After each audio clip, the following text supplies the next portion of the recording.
Hoje estamos aqui gravando mais um episódio do Recorte Jurídico, recebendo a analista comportamental e Master Coach, nossa amiga Ineide Costa. Ineide, é um prazer receber você hoje no nosso quadro para falar um pouquinho sobre saúde mental e especificamente sobre a NR1. Mas antes de começar o tema, eu queria que você se apresentasse ao nosso público falando um pouquinho sobre a Ineide Costa como pessoa. Pode ficar à Muito vontade. obrigada pelo convite, Davi. Eu que me sinto honrada de participar hoje desse quadro extremamente necessário para nós poder estar acompanhando o que está acontecendo, principalmente com esse recorte jurídico. Vocês trazem muito conteúdo de valor e parabéns. Quem é a Ineide Costa? Davi, eu sou uma empreendedora, né, que amo empreender. Hoje eu tenho uma empresa no segmento de treinamentos e palestras, trabalho ajudando pequenas empresas, aquelas empresas que têm até 30 colaboradores, onde o empresário ainda está dentro do operacional e ele esqueceu que quem faz a empresa crescer é o time. Então, eu sou uma treinadora comportamental que eu ajudo esse empresário treinando o time, desenvolvendo a performance, desenvolvendo a autorresponsabilidade, ajudando, contribuindo. E dentro também fazendo análise comportamental para saber qual é o perfil certo, para a vaga certa, para diminuir, inclusive, problemas que hoje a gente vai falar aqui, trazendo a NR1. A senhora é um anjo para os empresários daqui de Teresina e para tanto do Brasil, né? Acredito que a senhora aqui no Nordeste já tem feito palestra no Ceará, em São Luís, em Natal, São Paulo, né? A senhora me contou um caso de São Paulo, me conta mais só aquela história para a gente adentrar o tema, aquela história de São Paulo que a senhora está falando sobre o fazendeiro, que ele entrou em contato contigo muito por conta do teu conteúdo. Sim, ele já me seguia nas redes sociais e eu fui a São Paulo para fazer o lançamento do meu livro, em Alphaville, São Paulo. E quando eu cheguei, aquela estratégia de marketing, né, que a gente usa, fazer um story, e eu cheguei em São Paulo. Eu não imaginava que ali, naquela região, tinha alguém que já me seguia. E ele mandou um direct: sério que você está aqui? Eu te sigo, gosto do teu conteúdo. E eu trabalho no segmento de tomate e cereja. Estou aqui localizado na cidade de Ribeirão Branco. Que tal você aproveitar e vir aqui na minha cidade fazer uma palestra para um grupo de empresários? É interessante, Davi, que a gente às vezes olha, mas é impossível, eu vim para outra coisa. Ali eu juntei o útil ao agradável, a fome com a vontade de comer. Então, eu simplesmente busquei, resolvi tudo, a gente foi para a cidade dele, realizamos uma palestra para um grupo de 17 empresários, gerou um ecossistema poderoso, nos tornamos hoje amigos, vez ou outra, quando ele está precisando de uma demanda, entra em contato comigo, além de outros clientes que vieram a partir dele. Então, veja o quanto que o posicionamento na rede social e o conteúdo, porque ele só veio até mim porque, vez ou outra, eu estou gravando um vídeo, falando sobre a importância de certas coisas que acontecem dentro do ambiente de trabalho. E ele, certamente, consumindo esse conteúdo, ele viu que fazia sentido e acabou que gerando essa oportunidade de trabalho. É essa pessoa que eu estou trazendo para vocês hoje para falar sobre a NR1. Eu queria começar com uma pergunta para a gente adentrar o tema. O que a NR1 define como risco ocupacional relacionado à saúde mental? Bom, primeiramente vamos trazer por que veio à tona essa história da NR1. Né? Para você que ainda não entende, para você que está ainda por fora achando que NR1 é algo que veio para complicar a vida do empresário, pelo contrário, veio para contribuir, porque um time saudável gera negócio, gera isso aqui, ó, gera lucro. Então vamos lá, a NR1, ela, em agosto de 2024, ela teve uma atualização. Essa atualização dela trouxe a obrigatoriedade do empresário trabalhar as questões psicossocial do empregado. Isso significa dizer o quê? Da empresa. Psicossocial se refere a ambiente. Significa dizer que a empresa ela tem que ter um ambiente saudável, propício, que gere uma energia positiva, que ela tem que ter um ambiente onde o colaborador desenvolva o seu trabalho de uma forma saudável. Perfeito. O que nós vemos muito hoje? Empresas que às vezes promovem um café da manhã, promovem uma coisinha para gerar aquela coisa lá do Instagram, tal, aquele negócio todo, mas no dia a dia é um ambiente tóxico. E esse ambiente tóxico acaba que afetando a condição mental do colaborador. Então, a NR1, ela veio justamente com novas diretrizes, aonde hoje as empresas elas têm a obrigação, ela começa a estar em vigor agora a partir de maio de 2025, aonde o empresário ele tem a obrigação de medir as demandas que ele dá para o colaborador. Será que aquela demanda que ele está dando é condizente com a capacidade daquela pessoa entregar naquele momento? O autocontrole no sentido de autonomia. Tipo, eu quero o melhor do meu colaborador, mas eu que decido tudo sempre do meu jeito, fazendo com que o colaborador nunca se sinta participativo dentro do ambiente de trabalho.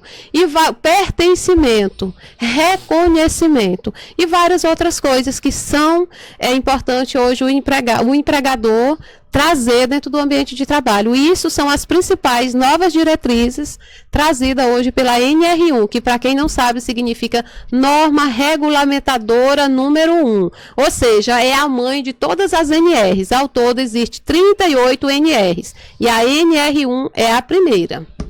Eu queria que a senhora falasse sobre qual é a responsabilidade do empregador em relação à saúde mental do seu empregado. Dentro da NR1, a principal responsabilidade dele é oferecer um ambiente de trabalho saudável. E isso é um desafio muito grande, sabe, Davi? Por quê? Porque a gente está falando de algo muito subjetivo.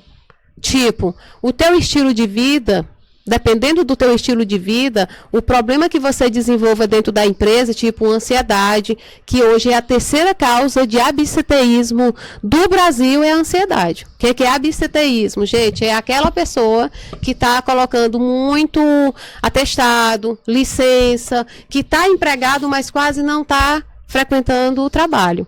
Então, a terceira causa hoje no Brasil de absenteísmo é a ansiedade. E muitas vezes o meu estilo de vida me leva a ser uma pessoa ansiosa. Então, por mais que o empregador ele gere um ambiente saudável, ele tem que também treinar aquele time para que ele seja um time autorresponsável, para entender que se dentro das 24 horas dele, ele não tiver a responsabilidade do tempo de sono necessário, de hábitos saudáveis, alimentação a menos estimulante possível, bebida alcoólica o menos possível durante o período ali da semana de trabalho. Não adianta o empregador gerar o melhor ambiente se esse empregado não tiver essa consciência que o estilo de vida dele vai influenciar na condição mental dele. Eu queria que a senhora falasse, por exemplo, eu me lembro de ter conversado contigo uma vez, e tu me diz assim, Davi, é porque às vezes o empregado ele confunde um problema pessoal com o problema do trabalho e acaba colocando aquele problema pessoal dentro do seu trabalho. Como assim? Às vezes ele tá tendo um problema com a esposa, ele tá tendo um problema dentro da casa dele e ele leva aquilo pro trabalho. Como é que eu, como empregador, eu consigo deixar um ambiente de conscientização para que a pessoa consiga separar e até ter essa autorresponsabilidade e dizer assim, eu bebi muito na sexta-feira e no sábado, por isso que eu tô um bagaço na segunda-feira. Como é que eu faço isso? Primeiro, por isso mesmo que os treinamentos dentro do ambiente de trabalho são necessários, porque você está trazendo uma coisa que trabalha muito a questão da inteligência emocional. O que é inteligência emocional? Eu entender que na minha casa as coisas não estão tão boas, mas a minha empresa na qual eu trabalho não tem responsabilidade sobre a minha casa. Se eu não resolvo os meus problemas pessoais da minha casa, eu não vou solucionar os problemas. A minha empresa não vai solucionar, pelo contrário. Dentro da empresa eu vou criar outros problemas se eu não conseguir dividir isso. E como que se divide? Entendendo que a nossa vida, ela é uma vida sistêmica. Eu e Neide, por exemplo, eu sou mãe, eu sou dona de casa, eu sou empresária, eu sou master coach, sou analista, presto serviço em vários lugares. Eu tenho uma vida 100% maravilhosa o tempo todo? Não. Tem os meus desafios, tem os meus perrengues, tem aquele cliente que contrata e depois desiste, depois de você já ter feito 50% do serviço. Tem aquele cliente que te trata mal, que fala com você de uma forma que você não se sentiu valorizada. Só que eu não tenho controle sobre o cliente, mas eu tenho controle sobre a minha reação. Então, a inteligência emocional é quando eu tenho essa capacidade de olhar para o meu entorno e perceber a vida que eu estou vivendo, a bagaceira que eu estou vivendo hoje é resultado dos meus hábitos. Então, tem muitos colaboradores, Davi, que o que é que ele faz? Ele não é um bom, tipo aquela pessoa que ele chega em casa no final da noite, aí vai pro videogame, ou vai pros jogos, ou sai pro barzinho, aí chega em casa, gera uma confusão com a esposa, não é um pai presente, já sai para trabalhar irritado, chateado. Quando ele chega dentro da empresa, o que é que ele quer? Aquela história, uma gota d'água para gerar uma tempestade. Então, o chefe, que de repente está com uma folha de pagamento gigantesca, está com uma infinidade de coisa que não é fácil você manter um CNPJ, o cara tem que ter um CPF fera para ele conseguir manter um CNPJ bacana. E aí aquele cara, ele simplesmente, uma coisinha que ele fala, o que é que o colaborador faz? Vou processar, porque me distratou, falou mal comigo e tal. Na verdade, não foi a empresa. Ele trouxe já uma sequência de comportamentos que gerou aquilo ali. Então ele está pegando o gancho. Alguém tem que pagar, né? E aí quem é que é mais fácil pagar? A gente fala de alta responsabilidade, né? Alguém tem que pagar. Aí na cabeça dele quem tem que pagar é o que é beneficiado, porque o empregador ele sempre é o beneficiado. Então quem vai pagar é o rei. Nós somos um país colonizado, então quem paga é o rei. É o rei que cobra imposto. Infelizmente, essa mentalidade de realmente de um país colonizado está levando muita gente a ter esse pensamento. Infelizmente, é essa a verdade. Entendeu? E aí outra coisa, que você que é empresário, você que tem empresa, invista num contratamento, quando você for fazer uma contratação, invista numa contratação de verdade, não escolha apenas pelo currículo, ou então, o meu amigo disse que esse fulano aqui dá certo, não faça isso. Faça um sistema de contratação onde você busque entender qual é o estilo de vida daquela pessoa, porque o estilo de vida dela vai interferir nos resultados do seu negócio. Aqui fala sobre documentos que são exigidos, né? Pela essa norma regulamentadora. E pode incluir registro relacionado à saúde mental dos trabalhadores. Como é que eu faço esse levantamento desses documentos? Hoje existe alguns mecanismos que é tipo, você tem, por exemplo, a saúde, tem a saúde do trabalho, medicina do trabalho, né? Quando você faz uma contratação, quando você tem uma pessoa que vai prestar um serviço para você, você tem que ter alguém apto da área de saúde que vai poder medir, que é uma espécie de feedback, biofeedback. Como é que é esse biofeedback? E esse biofeedback tem que ser feito por alguém capacitado. Como é que seria isso? Vamos supor que você está chegando aqui e você está apresentando algumas características que está me fazendo perceber que você não está produzindo tão bem. Porque aí entra o que a gente chama de presenteísmo.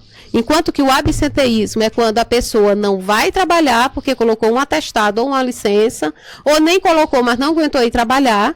O presenteísmo, eu vou trabalhar, mas não produzo.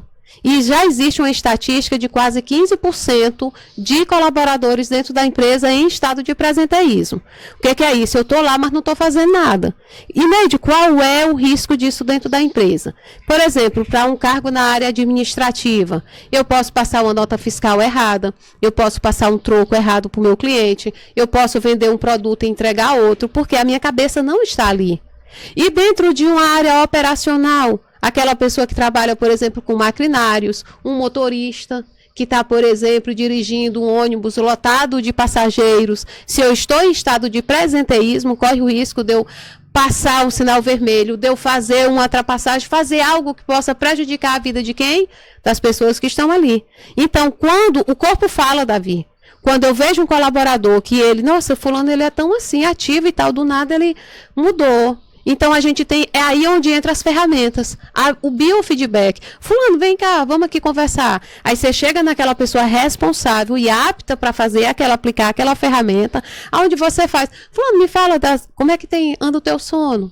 Como é que anda a tua qualidade de sono? Como é que tem sido? E a tua rotina? Me fala um pouquinho. Você vai ter ali uma aplicação. Como é que está a família? E ali você vai entendendo como é que está o estilo de vida daquela pessoa.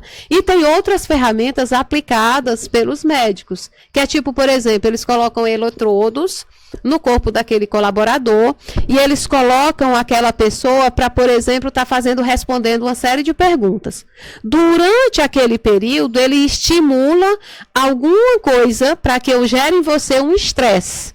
Naquele momento, o resultado vai ser visível ali naquela tela. E aquela pessoa vai chegar e dizer, você viu como por conta de algo simples, o teu cortisol subiu, os teus batimentos modificaram e tudo isso gera uma série de resultados no teu organismo. Então aquilo ali serve. Imagine uma pessoa que vive fumando demais, bebendo demais, não tem hora para dormir, não tem hora para acordar, não tem hábitos saudáveis, não pratica atividade física. Como que anda o nível de cortisol dessa pessoa? Então, existem inúmeras ferramentas e inúmeras coisas que hoje a NR1, inclusive você que é empresário, busca ajuda da pessoa que te acompanha, da medicina do trabalho, que ela tem um número, todos os documentos necessários para que você possa estar dentro da lei e você não sair prejudicado. Rapidinho, para a gente resumir, os 3 principais pontos que o empresário deve aplicar positivamente e os 3 principais pontos negativamente que devem ser agidos em cima. Os 3 principais pontos. Primeiro, uma contratação feita com cuidado. Não contrate qualquer pessoa e nem por indicação, porque você não sabe qual é o estilo de vida daquela pessoa e pode estar prejudicando o seu negócio. Segundo, treinamento para o seu time. Invista no seu time. Um time treinado, ele gera lucro, como eu já falei anteriormente. E terceiro, autorresponsabilidade também da empresa. Dela gerar um ambiente saudável, onde ela promova saúde, promova bem-estar e promova, de fato, um ambiente onde a pessoa possa estar trabalhando, se sentindo bem. E os 3 pontos negativos, né? Os 3 pontos que podem acarretar caso a gente não faça esse positivo. Pronto, os 3 pontos negativos. Começa entrando a questão do absenteísmo, né? Se você começa a perceber que o teu colaborador não está bem, você posterga pedir ajuda, posterga buscar entender o que é que está acontecendo. Ele vai colocar um atestado, ele vai colocar uma licença, ele vai correr o risco de ser afastado e de gerar uma despesa sem estar dentro da empresa, desenvolvendo o trabalho dele. Segundo ponto, quebra aquela mentalidade de dizer, mas é caro fazer treinamentos. Caro é você manter a pessoa errada dentro da tua empresa. Então, desenvolva treinamentos trazendo principalmente o tema da autorresponsabilidade. E terceiro, conheça o perfil comportamental do seu time. Porque quando você não faz isso, pegando o gancho rapidinho, imagine, eu costumo dizer que uma dor que não sangra, ela dói em dobro. O que significa dizer? Existe um perfil comportamental dentro das empresas, que é o que a gente chama de o perfil conforme estável. Esse perfil, as expressões faciais dele, você não consegue perceber se ele está alegre, feliz, triste, satisfeito, insatisfeito. Ele é o mesmo o tempo todo. Agora imagine se essa pessoa estiver com a depressão aguda. Como é que você vai saber? Se a cara dele é o mesmo e ele não expressa as emoções. Então, Davi, é por isso que é importante você desenvolver isso, conhecer o perfil de cada um. Porque você vai dizer, não, o fulano não está calado porque ele está calado. Ele é assim, mas de repente atrás disso pode ter um problema. Vamos investigar. Entendeu? Então, esses são os 3 pontos negativos que pode gerar um problema no futuro. Agradecer a participação da nossa convidada, analista comportamental e Master Coach, Ineide Costa. E agora que ela pensa que terminou, né? A gente vai fazer a pergunta surpresa. Eu queria que a senhora deixasse a indicação de um livro. E no seu caso, eu não queria indicação de um livro. Eu queria que você fizesse um resumo rápido do livro que você fez, falasse um pouquinho da sua obra e uma frase para os nossos ouvintes e telespectadores. Pode ficar à vontade. Uau, que maravilha. Bom, eu tenho hoje um livro dos bastidores para o palco. É um livro em coautoria com outras mulheres que saíram de uma condição lá daquela condição, nossa, fulana deu certo na vida. E uma coisa que eu falo muito é que só ter consciência do problema não gera resultado, atitude sim. Eu posso olhar para a minha vida e ver que ela está na vida de merda, mas se eu não fizer nada para mudar isso, a minha vida vai continuar do mesmo jeito. Então, o meu livro, ele fala justamente que não é o meu passado, não é o que eu vivi, não é as situações ruins, não são as circunstâncias que vão dizer aonde eu vou chegar, mas é a atitude que eu tenho no aqui e no agora. São as ações e os passos que eu dou em direção ao futuro que eu quero. Ou seja, eu tenho que ter uma visão de futuro com foco no presente, porque uma visão sem foco é só brincadeira, não vai para canto nenhum. Ineide, para quem quiser acompanhar as tuas redes sociais, deixa o arroba pra gente, por favor. Meu Instagram é Costa Ineide Master Coach. Tô sempre lá dando dicas, ajudando, então me siga lá. E o Facebook é Ineide Pereira. Eu queria agora sim agradecer a tua participação no Recorte Jurídico, tá bom? E também estender o convite para que você venha mais vezes, viu, minha amiga? Será um prazer imenso, eu agradeço por você ter me convidado, foi uma imensa satisfação ter participado desse quadro com você. A você que assistiu esse episódio, você pode acompanhar nas nossas redes sociais e também no nosso canal de YouTube e Spotify. Os episódios estão atualizados e lá você vai poder também conferir junto com o meu parceiro de bancada e co-host, Kennedy Amorim. Um abraço para você e até mais.